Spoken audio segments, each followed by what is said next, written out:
ভাই রে ভাই, ইয়ামাহাকে এতবার বাস দেবার পরে এবার একটু ভাবলাম যে ইয়ামাহাকে নিয়ে আর কিছুই বলবো না। কারণ একটা কোম্পানিকে নিয়ে কতবার বলা যায় বলেন। কিন্তু এই বাটপাররা এমন এমন কাজ করে যেটা দেখে চুপ থাকা অসম্ভব। বিশেষ করে যারা সচেতন বাইক লাভার আছেন তাদের জন্য তো এই বিষয়টা আরো বেশি অসম্ভব।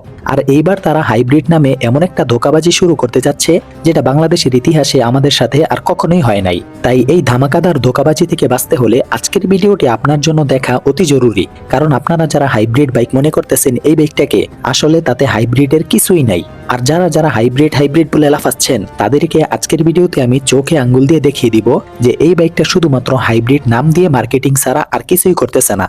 ভাই, আজকে আমার মাথাটা আসলেই খুব গরম হয়ে আছে। কারণ আজকে আমি এমন একটা শব্দ নিয়ে কথা বলবো যে শব্দটা শুনলেই আমাদের মাথার মধ্যে ভেসে ওঠে কম তেল খরচ, দুইটা পাওয়ার সোর্স আর ভবিষ্যতের টেকনোলজি, মানে হচ্ছে হাইব্রিড বাইক। কিন্তু প্রশ্ন হলো, ইয়ামাহা এফজেডএস হাইব্রিড এটা কি আসলেই হাইব্রিড, নাকি এটা আমাদের সাথে মারাত্মক একটা মার্কেটিং এর বাটপারি চলতেছে? ভিডিওটা শেষ পর্যন্ত দেখেন। যদি আপনি প্রকৃত বাইক প্রেমী হয়ে থাকেন, আজকের ভিডিওটি এমন ভাবে শেয়ার দিবেন যাতে সবার মাঝে আজকের ভিডিওটি ছড়িয়ে যায়, আর এতে করে এদেশের মানুষ সাবধান হতে পারে। কারণ আজকে আমি গাড়ির আসল হাইব্রিড সিস্টেমের সাথে তুলনা করে দেখাবো যে আসল হাইব্রিড কি জিনিস, ইয়ামাহা কিভাবে এই শব্দটা আমাদের মাথায় ঢুকিয়ে দিচ্ছে।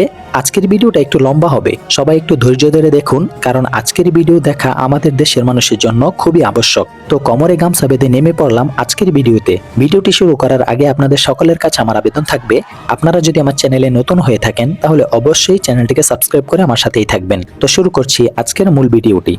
তো চলুন প্রথমেই আমরা জেনে নেই যে হাইব্রিড শব্দটার আসল মানে কি। চলেন আগে একদম বেসিক থেকে শুরু করি। হাইব্রিড এর মানে হলো দুইটা আলাদা পাওয়ার সোর্স একসাথে কাজ করা, যেমন পেট্রোল প্লাস ইলেকট্রিক মোটর, মানে ডিজেল প্লাস ইলেকট্রিক, অথবা সম্পূর্ণ আলাদা দুইটি শক্তির উৎস। মানে হাইব্রিড গাড়ির মধ্যে আপনি চাইলে শুধুমাত্র ইলেকট্রিক মোটরের মাধ্যমে গাড়িটা চালাতে পারেন, আবার আপনি চাইলে ইঞ্জিনের মাধ্যমে গাড়িটা চালাতে পারেন। আবার যদি আপনি চান ইলেকট্রিক মোটর প্লাস ইঞ্জিন দুইটা একসাথে ব্যবহার করেও গাড়িটা চালাতে পারেন। কিন্তু আমাদের লবণ কোম্পানির হাইব্রিডে কি এমন কিছুই আছে? নাই। তাহলে এখন একটা প্রশ্ন করি যে শুধুমাত্র স্টার্ট করার সময় একটু হেল্প করলেই কি হাইব্রিড হয়ে যায়? এর উত্তর হলো একদম সোজা যে না, একদমই না।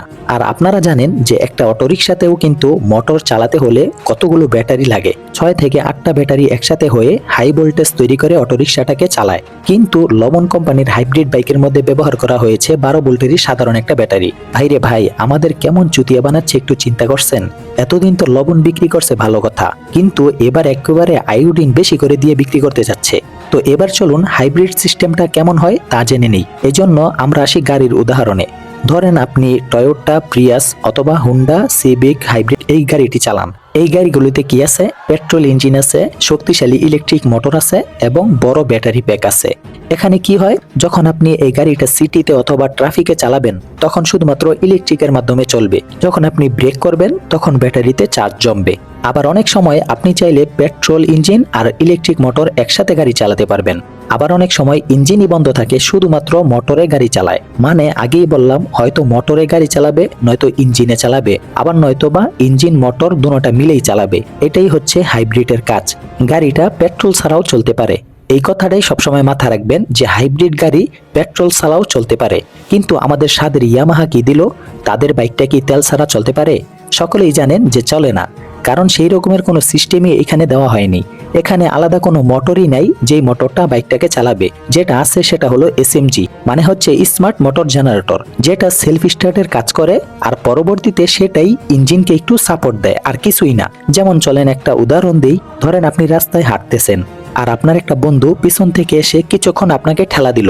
এখন কি আপনি এটা বলতে পারবেন যে আমার 4টা পা, 2টা আমার আর 2টা আমার বন্ধুর, তো এই 4টা পা দিয়ে আমি চলি? এটা কি বলতে পারবেন? অবশ্যই বলতে পারবেন না। ইয়ামাহার হাইব্রিড আসলে এমনটাই। এখানে মোটর একা বাইক চালাতে পারে না, শুরু থেকে শেষ পর্যন্ত সম্পূর্ণটাই ইঞ্জিনে চলে। মোটরটা শুধুমাত্র ইঞ্জিনকে একটু ঠেলা দেয়, এতটুকুই।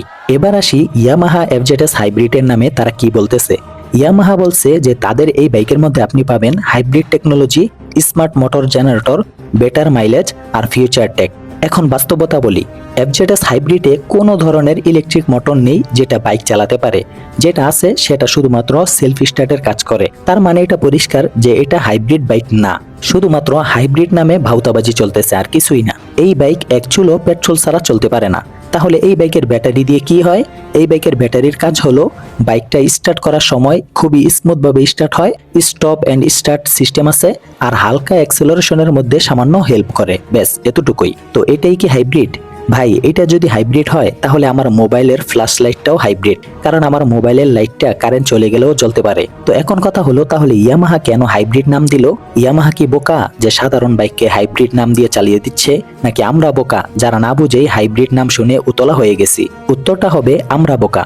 কারণ ইয়ামাহা জানে যে হাইব্রিড শব্দটা আমাদের দেশের মধ্যে বিক্রি হয়, মানুষ হাইব্রিড মানেই ভবিষ্যৎ ভাবে। এদেশের মানুষ গাড়ির টেকনোলজি সম্পর্কে বেশি অবগত নয়, এই জন্য হাইব্রিড নাম দিয়ে বেশি দাম নিলেও এই দেশের মানুষ প্রশ্ন কম করবে। তাই তারা কি করলো, মিড অ্যাসিস্ট সিস্টেম অথবা স্টার্ট স্টপ অ্যাসিস্ট এই নাম না দিয়ে তারা হাইব্রিড এই শব্দটা লাগিয়ে দিল। আর এটা কেমন যেন একটা ছাতা বিক্রি করে ছাতার নাম দিল এন্টি সুনামি প্রোটেকশন সিস্টেম।